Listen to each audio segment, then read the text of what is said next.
vous, vous êtes très bien. Je dis un petit mot d'introduction. Tu veux? Tu es chez toi. Eh bien, quand vous êtes prêts, on peut commencer. Mais alors, si tu le fais de. Vous êtes prêts, on peut commencer. Dis-moi, Philippe, il faut que tu le dises à la technicienne pour qu'elle te filme bien. Ouais. Je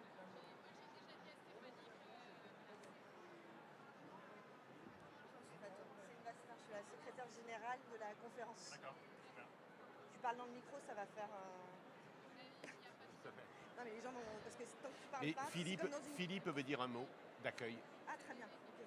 Mais je lui dis simplement qu'il le dise bien à la technique pour qu'il soit bien filmé au bon moment. Là.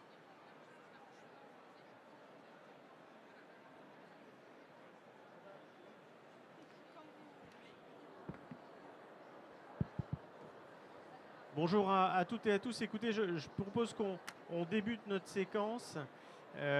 Et cette année, on a fait le bilan que finalement, il était intéressant de proposer au public de Santexpo un format plus long d'expression, de façon à avoir une pensée un peu structurée qu'on puisse saisir plutôt que les traditionnelles tables rondes où les gens ont finalement 2-3 questions et on a quand même une pensée assez hachée. L'auditoire est frustré, l'orateur se dit j'aurais pu dire beaucoup d'autres choses et tout ça n'est pas satisfaisant. Alors, parmi les grands témoins de la conférence des CHU cette année, puisque ce stand des CHU est celui des 3 conférences, la conférence des DG, la conférence des présidents de CME et la conférence des doyens, vous avez les logos. Il y a Thomas Fatome, évidemment qu'on ne présente plus, DG de la CNAM et acteur majeur de notre système de santé et de son évolution. Voilà, donc je voulais lui dire qu'on est très honoré de sa présence. On a beaucoup de choses à travailler en commun, à réfléchir en commun, parce qu'on a en partage ce système de santé dont l'évolution à long terme est posée et qui est soumis à des mutations qui sont profondes. Et je remercie aussi Pascal Morel d'avoir bien voulu animer ce duo finalement et cette intervention importante. Merci beaucoup. Merci à Philippe El-Saïr, au président de la conférence des CHU de France, d'abord de nous proposer, Thomas Fatome, de dialoguer pendant une trentaine de minutes ensemble.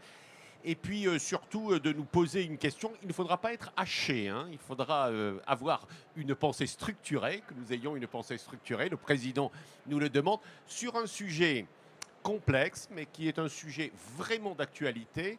Mais ils nous ont posé une question. Est-ce que l'accès aux soins, un égal accès aux soins, est-il un mythe ou une réalité ? Je ne sais pas ce qu'ils pensent derrière. Quelle est l'arrière-pensée ? Mais enfin, le directeur général de l'assurance maladie que vous êtes, d'abord, je voudrais commencer comme cela, à 80 ans. Et je voulais vous dire que vous ne les faites pas. Merci. Voilà. Et donc, la sécurité sociale, la Sécu, a été créée en 1945, au lendemain vraiment de la plus importante catastrophe mondiale. Et aujourd'hui, 80 ans après, ma question est, où en sommes-nous ? Dans le fond, les enjeux sont-ils à peu près les mêmes ?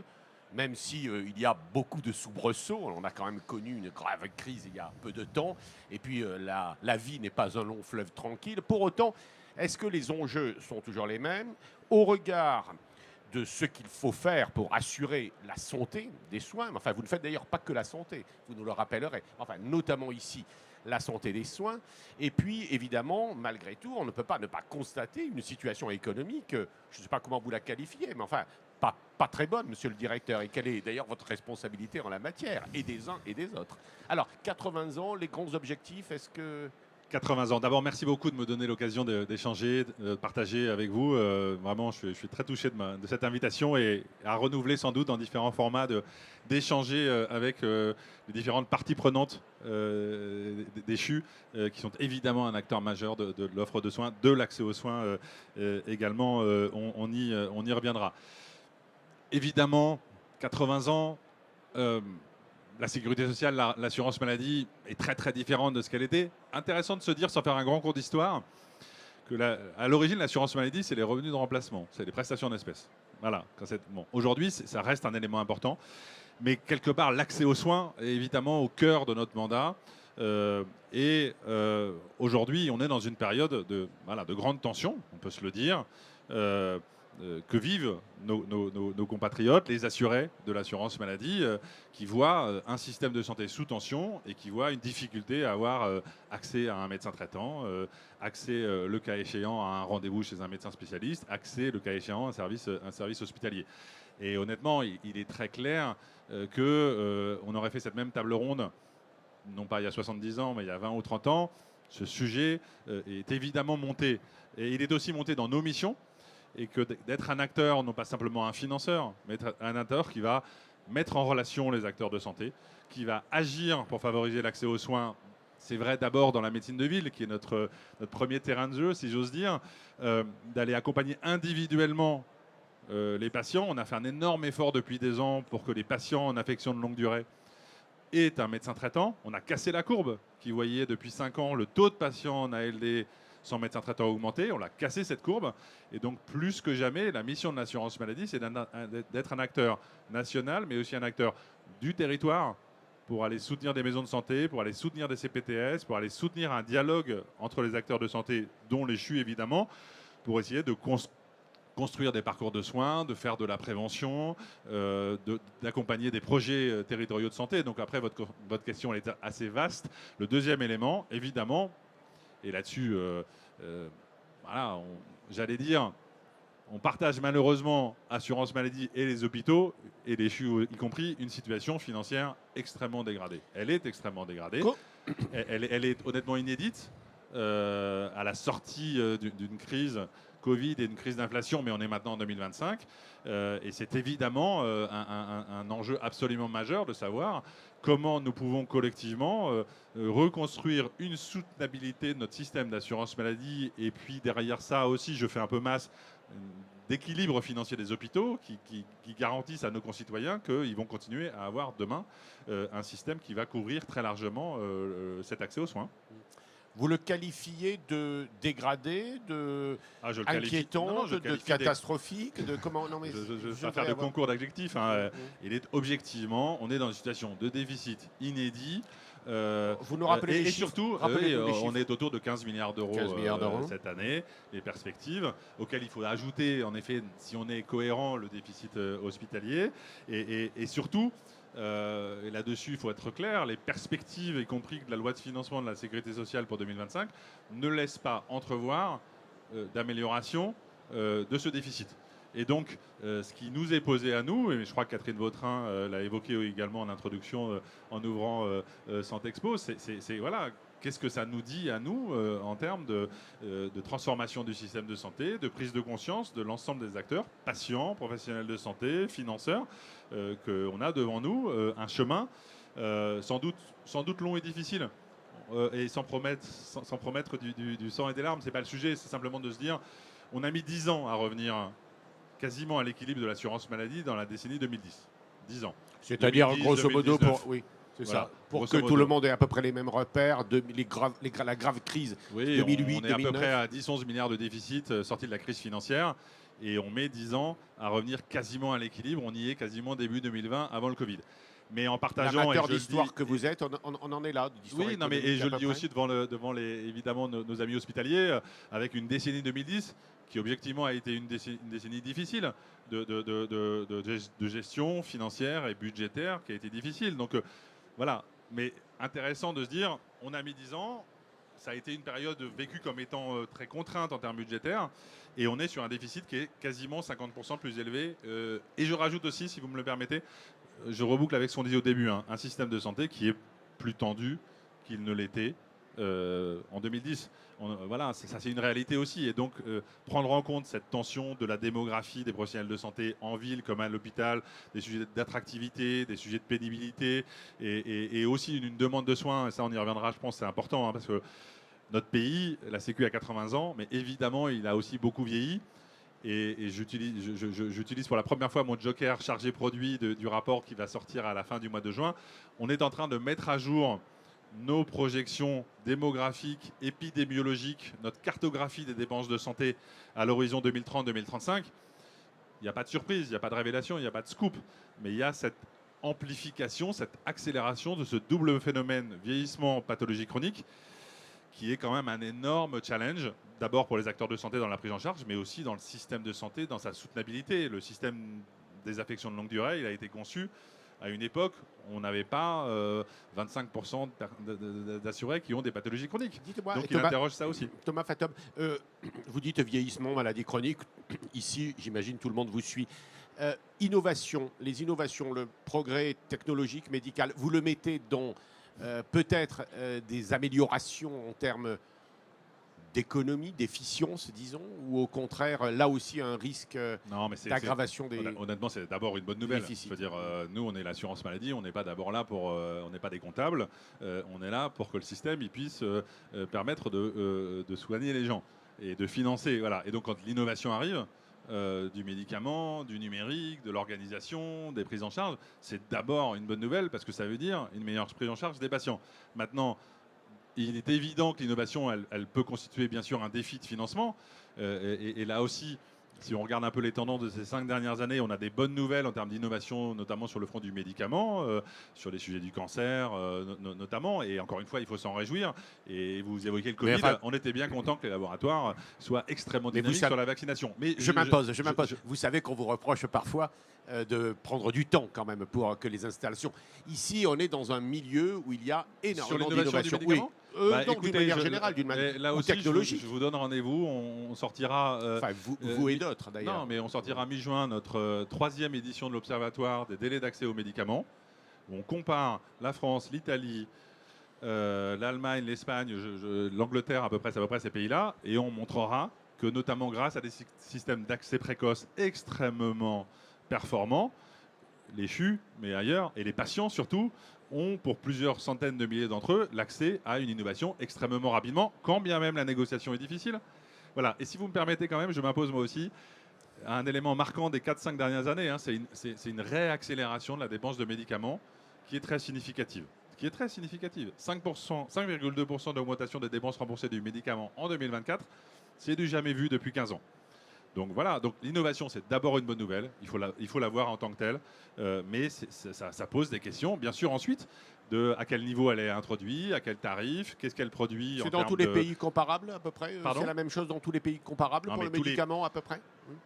Les pays n'ont pas les mêmes systèmes de difficile régulation, mais ils sont tous...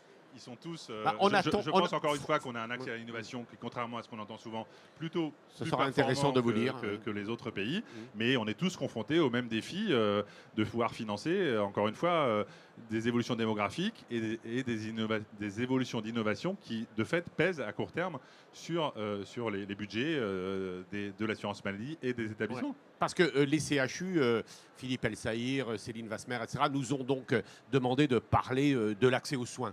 Donc l'accès aux soins, c'est quoi? C'est le médicament, oui, les technologies, effectivement, mais c'est bien entendu également l'accès aux médecins. Et on a vu que aux médecins et ici, évidemment, également aux services hospitaliers, sous toutes les formes. L'accès aux médecins, c'est vraiment un sujet qui n'existait pas. Vous me posiez la question, est-ce que ça existait? Non, c'est un sujet pour un journaliste aujourd'hui, un vrai sujet d'actualité. Et donc, quand je vous ai demandé qu'est-ce qui a changé depuis 80 ans, c'est ça. C'est-à-dire qu'en réalité, on découvre que dans un pays où que l'on croyait tout à fait performant, que l'accès aux soins est extrêmement mauvais, enfin, qualifiez-le, et en tout cas mal vécu. C'est là où, si vous me permettez... Mal vécu par les élus, notamment par les citoyens. Je veux dire, celui qui dirait que tout va bien, il faut lui dire, il raconte des carambouilles. Celui qui dit que, que l'accès aux soins est impossible dans notre pays, il décrirait aussi une situation qui est exagérément pessimiste. Notre boulot à nous, c'est de répondre aux problèmes qui se posent. Et d'ailleurs, c'est accès aux soins, vous avez parlé médecins, mais nous, on parle aussi équipe de soins, on parle maison de santé. Et pour revenir au sujet qui nous intéresse aussi, je pense que la promesse de l'assurance maladie comme système, c'est de permettre cet accès aux soins qui va être un accès à des soins de ville de proximité et à des accès à des soins plus experts, plus aigus, notamment dans les CHU, et d'être en capacité de faire ces deux éléments. C'est ça la promesse de l'assurance maladie en tant que financeur. Et de ce point de vue-là, voilà, les défis sont nombreux, les difficultés, elles sont bien réelles. Quand je discute avec mes homologues, quand je rencontre mes homologues en Allemagne, en Belgique, etc., ils font face peu ou prou aux mêmes difficultés. Ça ne va pas forcément nous aider, nous rassurer, hein. Mais de ce point de vue-là, Voilà, je pense qu'il faut regarder précisément, regarder aussi les dynamiques, si vous me permettez, qui sont à l'œuvre, parce qu'elles sont quand même significatives. On a 2700 maisons de santé, on a des CPTS qui sont en train de mailler le territoire. Ça marche bien, ça. Il y a des endroits où ça marche, il y a des endroits où ça marche moins bien, mais nous on pense que fédérer les professionnels de santé de ville pour être des interlocuteurs des hôpitaux, le fait de leur donner la masse critique, les faire mûrir, mais être exigeant vis-à-vis d'eux. Il y a des CPTS qui ne rendent pas le service, il y a des CPTS qui le font.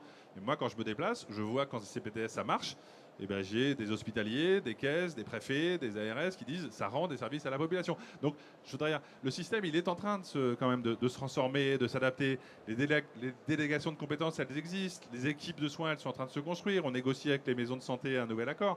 Donc, notre boulot à nous, c'est de panier les difficultés, mais d'accompagner les acteurs, de trouver des solutions pour pouvoir y répondre. Vis-à-vis de ce grand partenaire qu'est l'hôpital, alors qu'il soit CHU, mais également hôpital de territoire, quelle est votre vision, notamment d'ailleurs dans les relations entre la ville et l'hôpital, dont vous êtes un des acteurs? Ce qu'on a souhaité faire à la sortie du Covid, c'est d'essayer, notamment au niveau du réseau de l'assurance maladie, de réengager quelque part des choses qu'on avait commencé à faire avant le Covid, mais sur comment nous pouvons être utiles à l'hôpital. Et on a créé ce qu'on a appelé la visite annuelle en établissement de santé, où les équipes de l'assurance maladie vont voir les équipes hospitalières pour leur dire, voilà, finalement, qu'est-ce qu'on peut vous apporter, en quoi on peut vous accompagner, et en quoi on peut vous aider sur des sujets soit internes, soit de relations avec la ville. Voilà, c'est ça honnêtement, c'est ça que moi j'ai voulu positionner, cette offre de service, et y compris d'ailleurs sur les données. Et par exemple, je ne sais pas si on l'a fait ou pas, mais on a prévu à Santé Expo de montrer, on a fait un outil parce qu'on a beaucoup de données. C'est notre force. Hein. Et on peut mettre à disposition des hospitaliers de plus en plus de données. Et ça, c'est la politique que je mène également d'open data pour tous les acteurs. Et donc, par exemple, on va ouvrir un service qui est vraiment bien foutu sur le biosimilaire. Voilà, de mettre à disposition des hospitaliers qu'est-ce qui se passe sur les biosimilaires, qui utilise quoi, de se comparer. C'est un outil qui sera en data visualisation, un peu comme ce qu'on a fait sur Visushir. Pour celles et ceux qui connaissent bien la chirurgie ambulatoire et la chirurgie, je pense que Visushir, c'est un très bel outil. Et la responsabilité de l'assurance maladie, c'est de ne pas être quelque part assis sur ces données en disant c'est les miennes, mais c'est de les mettre à disposition des acteurs.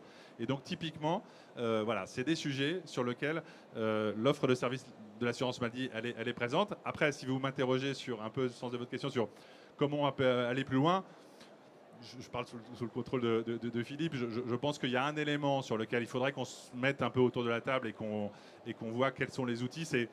Je pense qu'il y a une frustration partagée, alors pardon, je parle de la mienne en tous les cas, sur ce qu'on appelle dans le jargon les prescriptions hospitalières exécutées en ville. C'est-à-dire les prescriptions qui sont réalisées par les hospitaliers, les médecins, et qui vont sur le budget de la ville, que ce soit la pharmacie ou du transport. Moi, je pense que depuis longtemps, on n'a pas trouvé la bonne façon d'avancer avec les hospitaliers sur ces sujets-là. Mais il ne s'agit pas de leur jeter la pierre, c'est aussi nous. Comment on peut travailler avec eux, leur donner des outils, des incitations, voilà, des modes de travaux ensemble, parce que c'est quand même un sujet majeur. On parle beaucoup de transport sanitaire en ce moment, on parle de taxi. Vous en sortez de cette affaire? Écoutez, en tout cas, on a posé une convention cadre, elle a été approuvée par les ministres à la fin de la semaine dernière, et on a besoin des taxis, mais on a besoin aussi que les dépenses soient soutenables, mais on a besoin aussi de travailler avec les hospitaliers, ils le font déjà beaucoup pour que ça soit plus organisé, que notamment les plateformes de commande, de gestion des taxis et des VSL et des ambulances qui vont à l'hôpital et qui le quittent soient davantage organisées. Et nous, on peut aider, on peut accompagner, on peut construire des cahiers des charges, on peut même financer des choses. Donc moi, c'est un sujet sur lequel je pense qu'il faut qu'on arrive à se mettre autour d'une table. Il faut se dire qu'aujourd'hui, quasiment en valeur, quasiment un médicament sur deux qui est délivré en officine, il est prescrit à l'hôpital. Et c'est normal, c'est logique. C'est les transferts, c'est la logique de la médecine de plus en plus ambulatoire, de la réduction des durées de séjour, etc. C'est logique. Mais ça dit beaucoup aussi sur comment nous, on doit mieux travailler avec les hospitaliers pour essayer de construire des politiques, mais qui mènent déjà, ils n'ont pas besoin de nous, de qualité et de pertinence, aussi sur ces sujets-là. Donc, en tout cas, de travail en commun. Exactement, exactement. Et sur à la fois le médicament et pas que le médicament, il y a aussi toute la... Non, je le disais, le médicament, les transports, mais il y a aussi potentiellement d'autres choses, de la biologie, de la radiologie. Il va y avoir un ensemble de volets sur lequel voilà, les incitations à agir et le cadre partagé de travail, on l'a peut-être pas suffisamment construit ensemble. Et ça, je pense qu'on peut Il y a un progresser. sujet que l'on voit beaucoup, c'est votre implication dans l'organisation des soins, hein, notamment en ville, cette fois dans les territoires, et puis la prévention. Parfois, on se demande que vient faire la Sécu là-dedans, mais pour se dire, est-ce que, au-delà des idées générales, est-ce que c'est vraiment ça qui va rendre une meilleure efficience? Voilà, ma Alors, question était là. Très sincèrement, oui, je le pense. Voilà, tout simplement parce qu'il y a quand même toute une série de pathologies chroniques qui quand même sont en lien avec des démarches de prévention, mais que ce soit du primaire, du secondaire et du tertiaire. Je veux dire, si on est plus efficace sur les dépistages organisés des cancers, à un moment donné, ça a des effets sur le fait que vous avez moins de cancers à des stades avancés à la fin. Si on est plus efficace en prévention primaire sur les enjeux de tabac, d'alcool, de nutrition, d'exercice physique, vous savez que vous aurez moins de diabète, notamment, et moins de maladies cardiovasculaires. On Donc, sait honnêtement, c'est pour ça que on sait le chiffrer. Ma question était, on sait le chiffrer. ah oui, alors, honnêtement, là aussi, on l'a chiffré l'année dernière sur la maladie rénale chronique, on l'a chiffré sur le diabète. Honnêtement, c'est assez bien établi que vous repérez un diabétique au stade anticipé de la maladie par de la glycémie à jeun plutôt qu'en stade avancé en hospitalisation grave. Il n'y a pas photo que d'abord pour sa santé, c'est mieux. D'abord, encore une fois, et le retour sur investissement, comme dirait le financier, il est très bon. Et donc, de ce point de vue-là, honnêtement, je pense que l'assurance maladie mette encore plus ce sujet-là en priorité absolue. Là encore, deuxième teaser de chargé produit. On va essayer de le remontrer, de le redire très très fortement. Et c'est vrai que de ce point de vue-là, je pense qu'on a besoin de cette mobilisation collective et qu'il y a eu des travaux de l'IGAS très intéressants aussi sur comment faire de la prévention à l'hôpital. Est-ce qu'on peut aider aussi dans ce domaine-là? Voilà, on ne sent, honnêtement, hein, je veux dire, on peut faire tout ce qu'on veut. On ne s'en sortira pas si on ne donne pas un coup de fouet massif à la prévention. Mais, et pardon, parce que ça fait 20 ans qu'on le dit, mais on ne fait pas mieux que d'autres. Mais quand même, dépistage organisé des cancers, on a mis en place une machinerie très lourde, qui est ce qu'on a fait pendant le Covid. On a mis en place 7 plateaux d'appel sortants. Ça marche, ça marche. On a appelé 3 millions de personnes l'année dernière, 500 000 retours positifs sur le cancer colorectal, le cancer du sein, le cancer du col de l'utérus. Ça n'a pas encore fait bouger les lignes en 2024, pas encore, mais on va les faire bouger en 2025. Les professionnels de santé étaient inquiets. Hein, Bah écoutez, honnêtement, vous marche. verrez les résultats globaux. Tout ça, c'est fait très en maîtrise des opérations. Mais voilà, là-dessus, il faut qu'on ait cette prise de conscience, mais ce n'est pas seulement une prise de conscience, c'est les leviers opérationnels d'agir sur tous les leviers de la prévention. Honnêtement, on a vu les débats un peu compliqués sur le Nutri-Score. Toutes les études convergent sur le fait que la qualité de la nutrition est un élément absolument majeur de l'espérance de vie. Et pourtant, on voit bien que malgré ce que vous dites sur le Nutri-Score, son Bah si, développement... on progresse. Mais Vous trouvez? il faut Oui, pousser, vous êtes il faut être super positif. optimiste hein, ce matin. Oui, c'est sinon, bien. honnêtement, vu la situation, ce serait compliqué. Mais il faut l'être. Bon, d'accord. Donc moi, je serais peut-être un peu plus pessimiste. Mais enfin, mon job, c'est de vous poser les questions. D'accord. Dites-moi, prévention, OK. Mais également virage écologique, environnemental. Alors là aussi, on se demande, enfin je vous demande, que vient faire la Sécu? Est-ce que ça marche? Alors, honnêtement, je pense qu'on a au moins deux raisons de s'investir dans ces sujets, mais en le faisant de manière coordonnée avec les pouvoirs publics qui s'occupent de ces sujets-là, ministère de la Santé, ministère de la Transition écologique.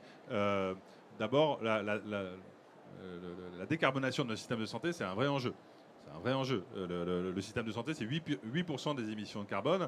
Il y a du transport, il y a du médicament, il y a des hôpitaux. Voilà. Et là aussi, je le dis avec beaucoup de modestie devant les hospitaliers qui sont là et peut-être d'autres, quand on dialogue avec les professionnels de santé en ville, à l'hôpital, ces sujets de sobriété, ces sujets de bilan carbone, ces sujets de bonne utilisation du système de santé, non pas forcément uniquement d'abord pour faire des économies, mais aussi pour se dire, en fait, je peux décarboner les systèmes, c'est un bon levier de dialogue. Vraiment, c'est un bon levier de dialogue. Et on veut essayer d'aller plus loin. C'est pas du greenwashing, c'est de se dire, faire du transport partagé, pardon, mais c'est bon pour l'assurance maladie, c'est bon pour la planète.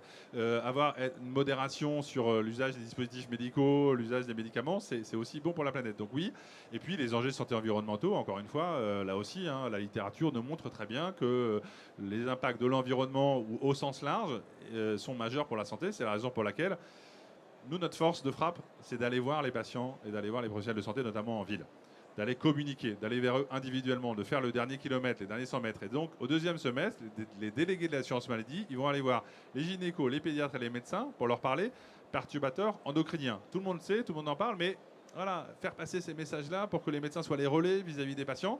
Et donc, je pense que oui, on a un enjeu. Honnêtement, ça serait incroyable que l'assurance maladie ne s'occupe pas de transition écologique et de santé environnement. Je pense qu'on pourrait nous dire, mais vous ne faites pas votre boulot de financeur et vous ne faites pas votre boulot en termes d'acteurs de santé publique. Ma dernière question, on en revient à l'accès aux soins directement. Donc, on a vu quand même que les deux projets de loi, PPL, que ce soit celle de M. Garot ou de M. Mouillet, ont créé beaucoup d'agitation, d'inquiétude de la part des jeunes médecins, de la part des médecins d'une manière générale et des jeunes surtout. Je me suis demandé, franchement, est-ce qu'il fallait passer par un projet de loi, une PPL? Est-ce que ça n'aurait pas pu être réglé par vous, par la voie conventionnelle? Ce sera ma dernière question, Monsieur Fatam. Merci, elle est excellente. Non, d'abord, très rapidement, c'est vrai qu'il y a un certain nombre de professions pour lesquelles on a trouvé des mécanismes conventionnels de régulation. C'est le cas des masseurs-kinés, c'est le cas des infirmiers, c'est le cas des sages-femmes, c'est le cas des dentistes. Donc la voie contractuelle, la voie conventionnelle, elle est parfois pertinente. Mais aussi parce que la démographie de ces professions, elle est très différente de la démographie des médecins, très différente, et que ça a un sens de réguler à l'installation notamment quand vous avez une démographie qui est très dynamique. On a aujourd'hui 100 000 infirmiers libéraux, on a 77 000 masseurs-kinés, c'est 25 à 30% de plus qu'il y a 10 ans. C'est pas du tout la même chose du côté notamment des médecins traitants. Donc oui, la voie contractuelle, encore faut-il qu'elle se fasse dans une logique pertinente. Après, pardon, je ne vais pas faire trop de langue de bois. Je me suis déjà exprimé sur ce sujet. Je pense qu'il faut faire attention aux enjeux d'attractivité, notamment vis-à-vis des médecins traitants. Ils voient 1 million de patients tous les jours. Le jour où ils ne s'installent plus, on est en grande difficulté. Maintenant, il faut aussi trouver des réponses. C'est le plan des aires médicaux qu'a annoncé le Premier ministre. Nous, on va s'impliquer aux côtés des ARS, des préfets, des collectivités locales, des professionnels de santé pour aller d'abord répondre dans ces zones rouges, dans ces zones tendues, comment on peut accompagner le fait que des médecins vont aller travailler dans ces endroits-là. Et je pense que c'est quand même un service qui est vraiment attendu par la population. Vous l'avez dit, grande inquiétude des élus locaux. Donc il faut qu'on soit au rendez-vous de la mise en œuvre de ce pacte contre les déserts médicaux. Chargé produit, ça sort quand? Deuxième quinzaine de juin. Bon, alors là, pour vos vacances, il faut le prendre, c'est pas mal. Voilà, n'oubliez pas. Dites-moi, merci beaucoup. Merci J'ai l'impression que vous êtes en forme, finalement, Et pour on vos essaye, 80 ans. Vous êtes vraiment très en toujours forme très ce en matin. forme. Vous savez ce que disait Ovide, pour réussir, pour triompher, il ne faut pas seulement le vouloir, il faut le désirer ardemment. Je crois que vous avez l'air de nous avoir donné une petite leçon d'optimisme ce matin. On va essayer. Merci à vous, merci encore de votre invitation. Bon courage.